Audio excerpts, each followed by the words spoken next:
Uma pauta que entra na agenda dos prefeitos a serem eleitos no dia 6 de outubro. A Confederação Nacional de Municípios, CNM, questiona a estimativa divulgada pelo IBGE e defende a necessidade de contagem populacional em 2025. Entenda as razões dessa mobilização da entidade que congrega os municípios brasileiros, agora nas informações do repórter Sátrio Salles. Os prefeitos a serem eleitos no dia 6 de outubro serão chamados pela Confederação Nacional de Municípios para uma ampla mobilização voltada à correção dos dados do censo do IBGE de 2022.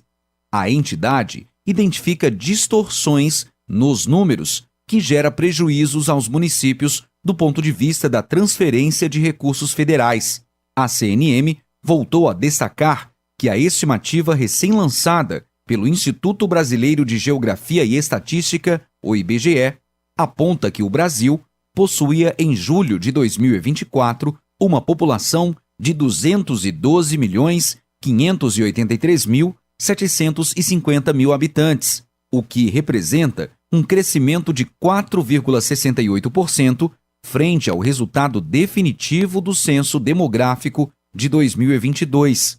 A Confederação Nacional de Municípios considera que esse aumento expressivo em apenas 2 anos levanta dúvidas razoáveis sobre a confiabilidade do censo e da correção da população de 2022, estimada pelo IBGE no final de 2024 em 210.900.000 habitantes, atestando para a precariedade dos resultados do censo demográfico.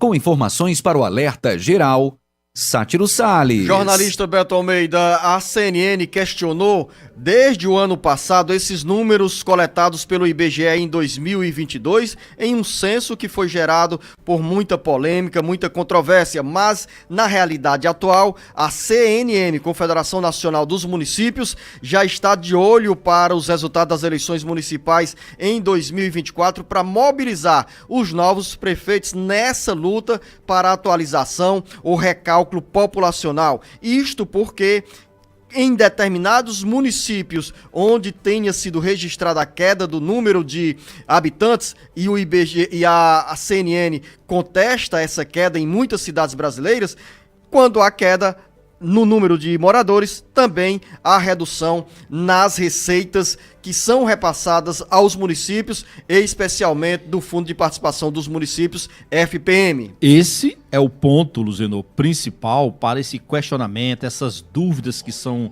levantadas pela Confederação Nacional dos Municípios, que ela cuida dos pequenos, tá? Quando a gente fala aqui, por exemplo, das capitais, aí nós temos a Frente Nacional de Prefeitos. Aqui não, a CNM são para os pequenos municípios, é a entidade que congrega esses menores. E aí sim, ela coloca aqui em pauta a confiabilidade desse censo e atual estimativa feita pelo IBGE, porque é esse critério que conta, o critério populacional que conta, Luzenor, para definir, por exemplo, os valores do FPM, inclusive também dos outros, da maioria, né, dos outros programas federais. E aí a CNM verificou, por exemplo, que a partir desses dados, Luzenor, levantados do novo censo, 191 municípios no Brasil, desses pequenos, perderam população. Em 7 deles, a população permaneceu a mesma, enquanto no restante houve um aumento. Aí ele diz que esse aumento aí também pode ser questionável. Então, se o FPM é a principal fonte de receita de 7 em cada 10 prefeituras, ora, claro que a contagem populacional mexe nesse resultado. E aí sim, quem for ganhar a eleição, quem sair vitorioso, já sabe que tem uma bandeira para aqueles movimentos que vão lá a Brasília, a Marcha dos Prefeitos. Uma delas já está aqui. Jornalista Beto Almeida, tem assuntos na área da Previdência Social que interessa a muita gente. As fake news sobre benefícios previdenciários, as mentiras sobre mudanças no auxílio-doença criam embaraços para os segurados. As informações com Carlos Alberto. Mais uma mentira espalhada pelas redes sociais sobre mudanças nas regras para a concessão do auxílio-doença cria embaraços para os segurados da Previdência Social. Um vídeo com abordagem sobre supostas alterações nas normas previdenciárias aborda a existência de novas doenças que dão direito à aposentadoria por invalidez. Cuidado, muito cuidado, porque o conteúdo é mentiroso. O Instituto Nacional do Seguro Social, INSS, após ter acesso ao vídeo, esclarece que não houve alterações na lista de enfermidades que garantem esse direito, ou seja, o rol de doenças permanece o mesmo divulgado no final do ano passado. O Ministério da Saúde incluiu à época os transtornos mentais na lista de doenças relacionadas ao trabalho. Segundo o INSS, a inclusão de condições como burnout, ansiedade, depressão e tentativa de suicídio ressalta a importância dos cuidados com a saúde mental no ambiente de trabalho. Ainda segundo o Ministério da Previdência Social, os transtornos mentais estão entre as 10 principais causas de afastamento do trabalho, com o pedido do auxílio-doença. Segundo ainda o INSS, em 2021, a CID F42, outros transtornos ansiosos, ocupava a 10ª posição no ranking, com 49.481 afastamentos. Em 2022, subiu para a 8ª posição, com 54.203 casos. Em 2023, último dado disponível, alcançou a 5ª posição, com 80.516 afastamentos. Já pelo código CID-F32, episódios depressivos resultou em 49.582 licenças médicas em 2021, número que subiu para 50.027 em 2022 e chegou a 67.966 em 2023. De acordo com a norma previdenciária, o segurado que se afastar por mais de 15 dias devido a uma doença relacionada ao trabalho terá direito ao benefício por incapacidade temporária, antigo auxílio-doença acidentário, que isenta o trabalhador de cumprir a carência para receber o benefício e garante estabilidade no emprego por 12 meses após o retorno. Com informações da área previdenciária, Carlos Alberto.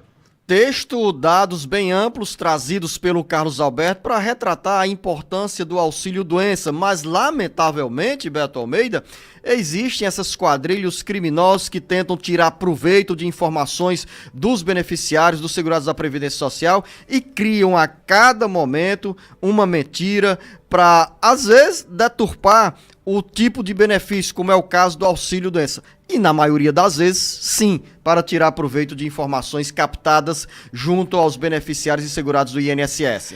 É um problema, né, Luciano? Porque isso, de fato, preocupa a Previdência Social. Ou seja, para garantir, de fato, os direitos trabalhistas, o segurado deve ficar atento mesmo às orientações do INSS e evitar, principalmente, Luciano, esse compartilhamento de boatos. Porque isso pode e não, aliás, pode não, gera confusão, gera má informação, fake news, e isso não leva a lugar algum, porque na realidade o que houve? Apenas mudanças incluindo dos transtornos mentais, né, na concessão dos benefícios, mas o resto, as regras para definir as doenças seguem as mesmas, não houve mudança naquela lei, na lista de doenças relacionadas pelo INSS. Então as pessoas precisam aprender, Luciano, primeiro, a questionar a informação que recebem pelas redes sociais, pelo WhatsApp da vida, o WhatsApp da família, da tia, essas coisas. Depois de questionar, como é que se questiona? Entrando nos sites oficiais. Nesse caso, do INSS. Do INSS. Ou então escutar o alerta geral. Nos acompanhar pelas redes sociais. Exato. Amanhã, por exemplo, dia de sábado, tem aqui um programa que trata exatamente sobre Previdência Social. Tem dúvida? Manda para cá, porque você tem que ter informação confiável. Isso aí é essencial. Você não vai a canto nenhum. Antes desse convite para o Jornal Alerta Geral deste sábado, eu quero trazer o Carlos Alberto sobre os estudos que estão sendo realizados pela equipe econômica do governo federal, que inclui, entre outras possíveis medidas, a possibilidade de aumento da idade para os beneficiários do BBC. O BPC, benefício de prestação continuada, que é garantido hoje a quem não tem renda e está acima dos 65 anos de idade ou que tem algum tipo de deficiência. Carlos Alberto. São cada vez mais evidentes os sinais de preocupação do governo federal com o aumento das despesas com o BPC, o benefício de prestação continuada. O benefício é pago a deficientes e a idosos acima de 65 anos de idade, cuja renda no núcleo familiar seja inferior a 1/4 do salário mínimo por pessoa.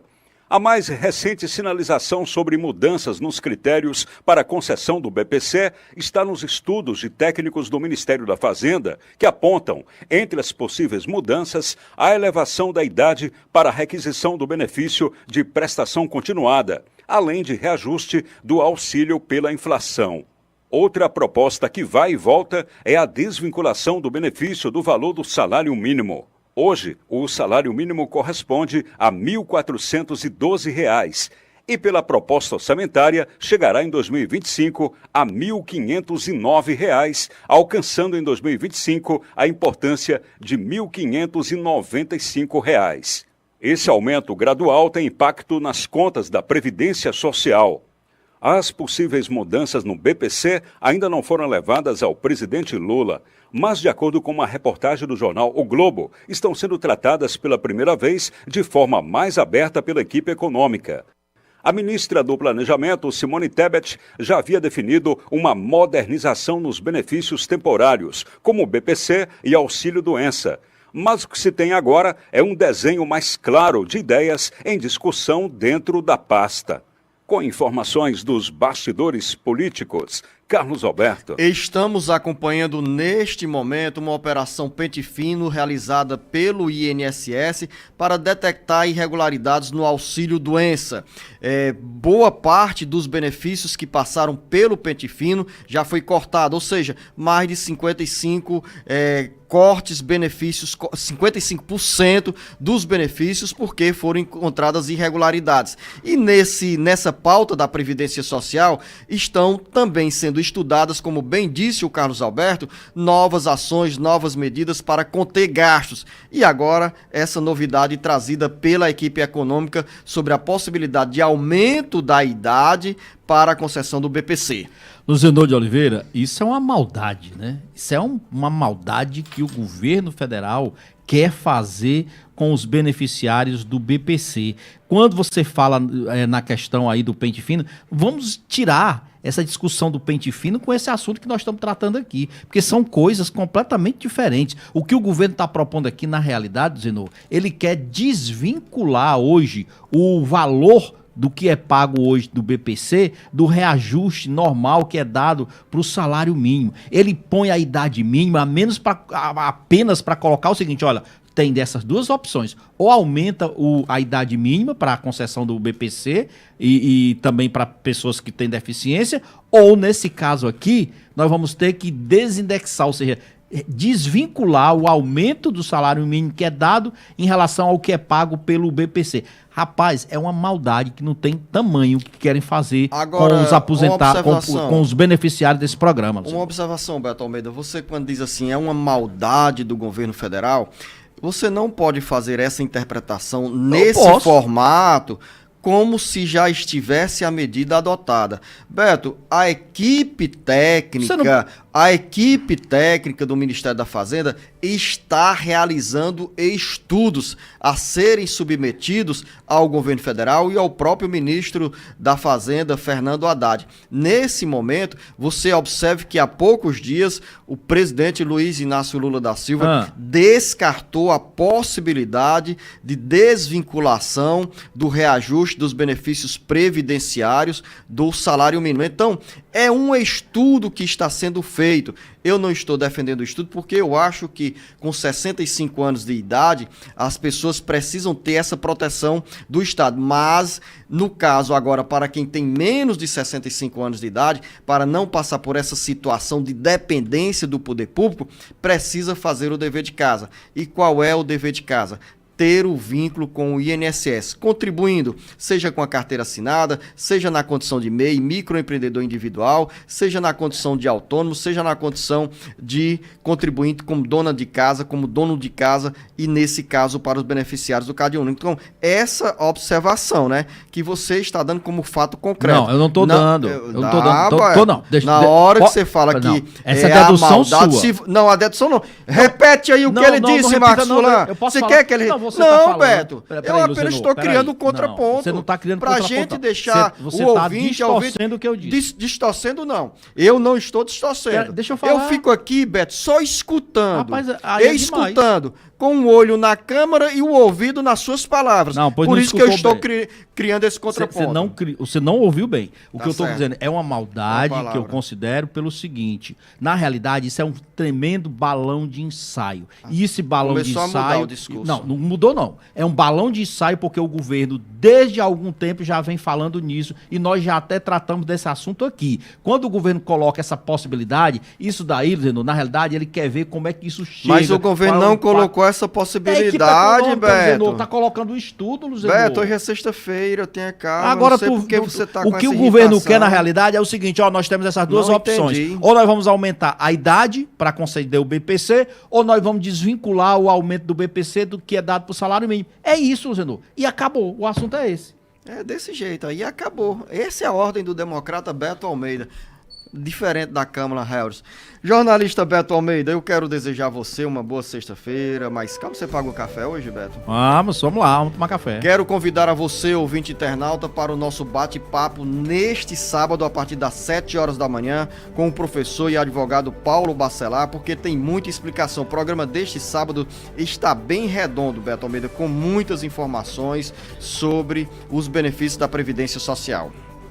Então vamos lá, vamos assistir. Tenham todos um bom final de semana. A gente está aqui de volta na segunda. Eu queria fazer um registro, Beto Almeida, porque tem resposta neste sábado para os nossos ouvintes. O Ricardo em Pacajus, a Eduardo em Fortaleza, a Lucileuda em Piqué Carneiro. Você sabe onde é que fica Piqué Carneiro, Beto? Não temos tempo para ir.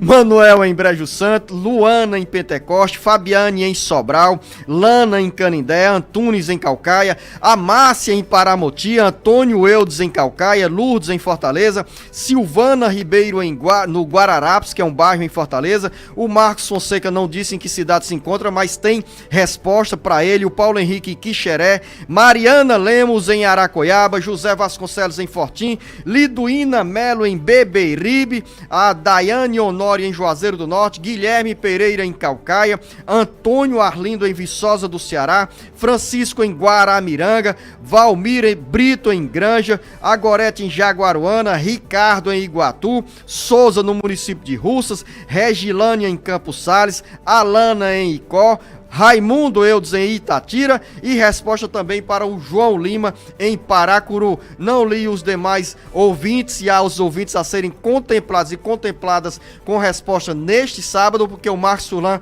está pedindo para eu ir embora. A você, ouvinte internauta, convite reafirmado. Neste sábado, pelo rádio e pela internet, Jornal Alerta Geral Especial Caminhos da Aposentadoria, a partir das 7 horas da manhã. Grande abraço a você, Beto Almeida, a você, ouvinte internauta. Até mais, pessoal.